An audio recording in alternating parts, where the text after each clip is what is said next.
Mechanics in Warhammer 3 come in all shapes and sizes, but one thing is certain, they are not all created equal. We've already covered the most overpowered, so now it's time to go through the bottom of the barrel and count down the 10 worst faction mechanics in Warhammer 3, and we're starting with the not so great Bastion. This is starting us off since it's not really that terrible per se, but it is quite meaningless, since in the end, no matter what you do, the result is always the same.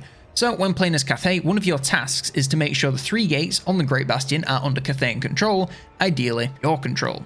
Once they are, you can build them up and set commandments which will lower the threat of attack. The problem is, you can have these things on the maximum possible tier and have all the commandments set and decreasing the threat level, and it'll still slowly rise until you have to fend off an attack. And this is of course totally ignoring the fact that other factions can just attack anyway, or even worse, just walk through it sometimes. Add on the fact that these gates have easy access to the rest of Cathay through the back door, but still for some reason suffer attrition when besieged, and all this Great Bastion meant to hold out any invaders does is become an inconvenience you have to babysit for the entire campaign. This isn't even mentioning the fact that outside of the Bastion is the Chaos Wastes, full of factions desperate to attack you once they feel strong enough. So you have the threat level rising, resulting in random attacks from armies created just to throw themselves against the Bastion, and all of the factions out there who will inevitably turn on you over the course of the campaign.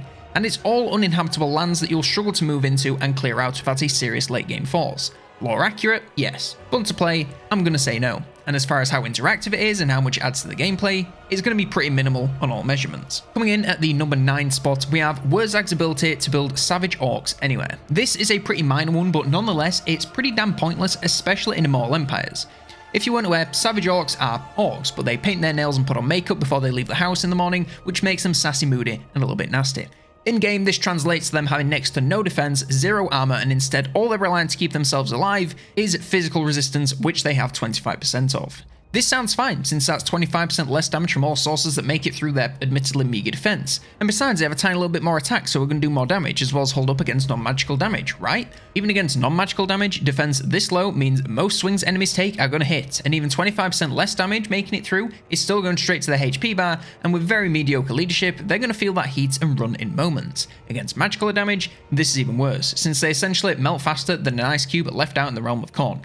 Add on the fact that with them all empires, there are even more factions with easy access to magical damage than ever before at all stages of the game, and Savage Orcs, as well as basically every other physical resistance based unit, quickly become pretty useless. All greenskins can use them, but they can only recruit them in Ekrund, apart from Wurzag, who can build recruitment buildings for them anywhere. Why you would ever do that sure beats me, but he can, and it's worthless, so it's going on the list, since that is kind of the point. Next up we have loyalty. Loyalty has always been one of those mechanics that I totally understand from a lore perspective. Yeah, of course, some of these factions will be full of treachery and keeping subordinates on side would be a constant challenge. But is that fun to manage in a video game?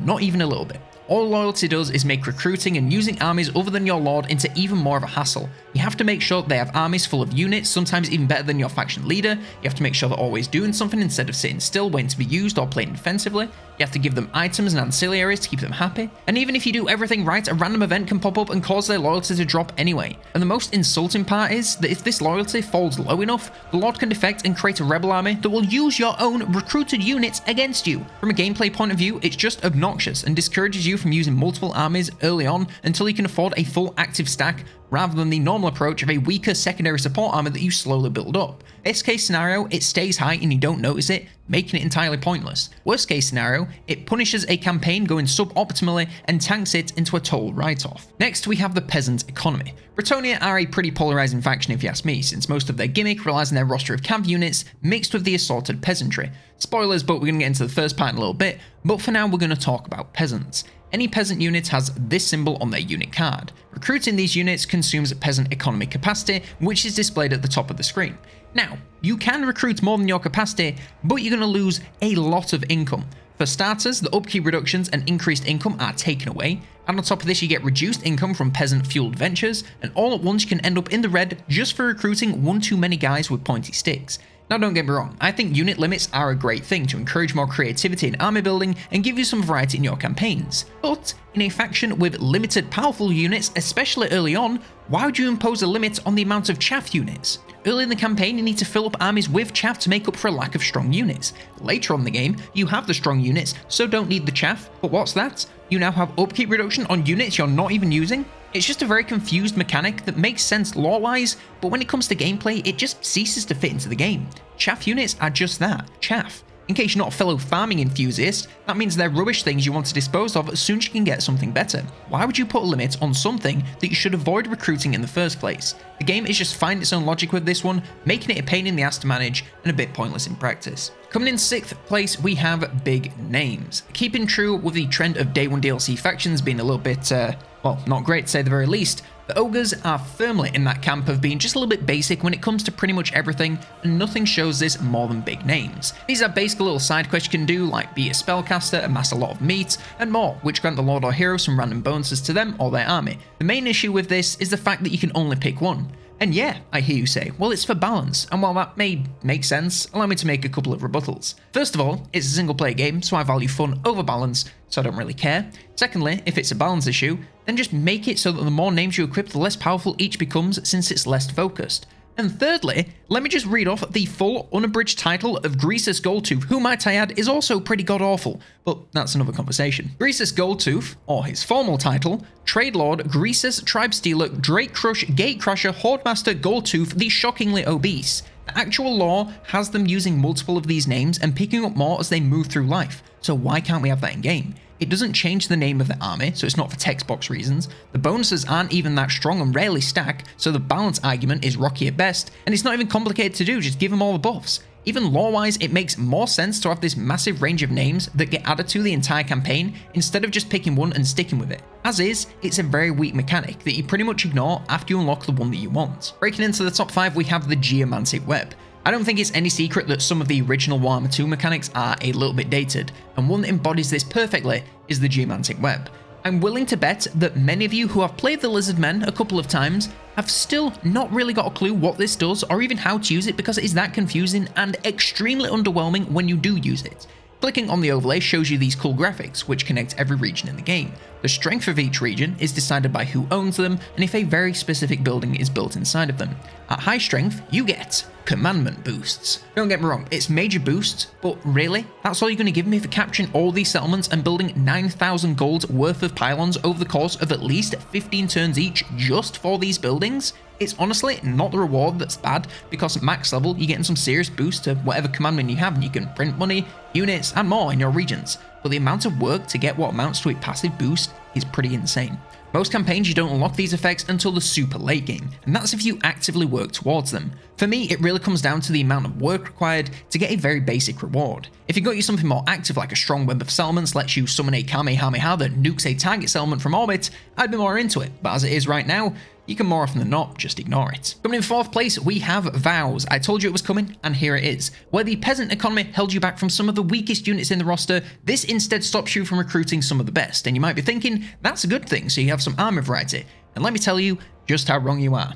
This isn't blocking off some late game units and leaving other units available.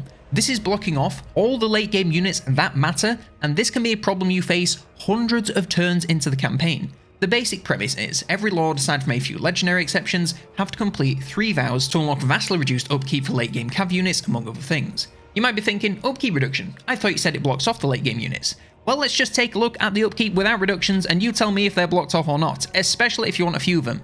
Now, these side quests range in exactly what you have to do, but generally they're not too insanely challenging or specific, but the problem is every single lord you recruit will have to do these no matter what, if it's turn 1 or turn 1000. They are all relatively time consuming.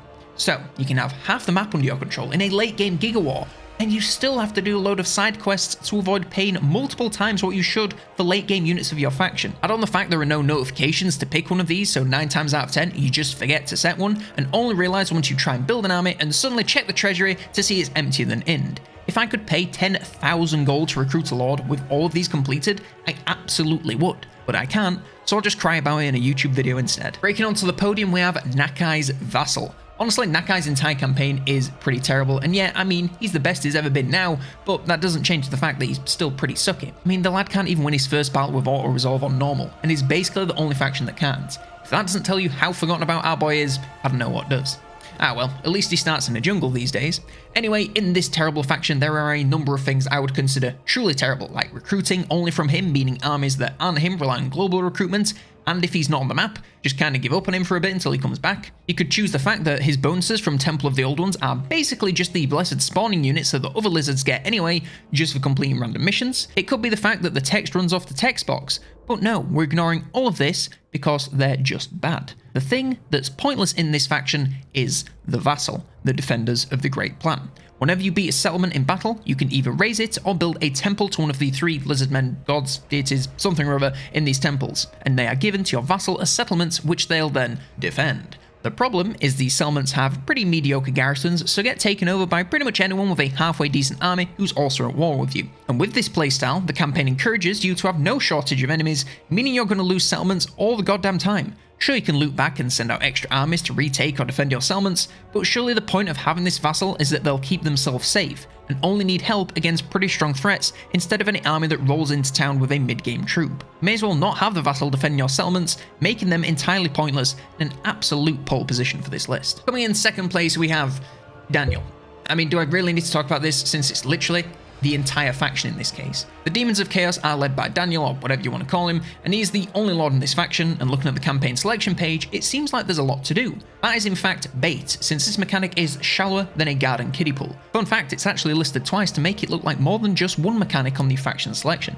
Over the course of the campaign, whenever you take a settlement or build buildings in them, you build favour with each of the 5 flavors of chaos. Doing this, you unlock parts for Daniel, as well as some minor mechanics from each of the other factions that are pretty watered down, so the main draw is building a demon. Now, I'm not going to lie, it's a lot of fun building a demon, and yeah, he can become pretty powerful and somewhat of a one-man army, if you can build him right. And yeah, this might be sounding familiar because Malice was on the most overpowered mechanics video for also being a one-man army. But the key difference separating the two is that Malice can become a one-man army thanks to his mechanics, but it's not his entire mechanic. All Daniel has is this: you can make him into a big scary demon prince and bring all the flavors of chaos units you could ever want, but that's it, he's got no other mechanics. The good lord didn't even grace my boy with a research tree. All you have is armies full of a mishmash of demons, and while it's cool to have them all at your disposal, you could always play the Warriors of Chaos and get just as much and also be an actual faction. The only things that affect the entire faction, and not just Daniel, are corruption and watered down mechanics from the other factions. Using other lords in this faction feels like playing an early access version of the game, and this is coming from someone who has played early access versions of this game in the past. The faction needs a rework, and it needs Bellicor. We all know it, so I'll see you in like 5 years when we get it. And coming in first place we have Boris's Supporters. Now what could be worse than that? Well my friends, this entry is actually pointless, as in it serves no purpose whatsoever and offers the faction basically nothing. I'm of course talking about the Kislev Supporters mechanic, specifically when you're playing Boris. Much like in the UK, it baffles me why Boris has so many supporters. It literally serves him no purpose, so the fact he can view this UI at all is the definition of pointless, but it gets worse. He can interact with this and push one side to win over the other, and while I get it from a lore perspective, he'd want to know what's going on and have some sway over the results, from a gameplay perspective, it offers nothing. He gets no benefit from one side winning over the other, apart from maybe he's allies with them and they become a more powerful ally. Plus, as the previous ruler of Kislev, wouldn't he want a fair shout in who the real ruler is and, oh, I don't know, maybe get hold of that power himself? There's not much else I can say other than this one is just factually pointless. He can build the buildings that get you supporters, invoke the motherland and perform the associated actions that get you supporters, but at no point in his entire campaign can he really do anything with them. Oh, I'm sorry, he can support one side or the other to get some minor buffs that make essentially no difference to your game. Just either remove this mechanic from him or make it actually do something. Make it into a 3-way race, or make Boris usurp whoever tries to replace him. Make him replace Karin since she's his daughter and you have to get her on side with supporters. Just make it do something, because as is, it's entirely pointless and a truly terrible mechanic. And that's the list. If you think anything else should have been on here, let me know in the comments. Like, subscribe, and if you want to know what the most overpowered mechanics are in Warhammer 3, then check out this video here, going over the most broken ones.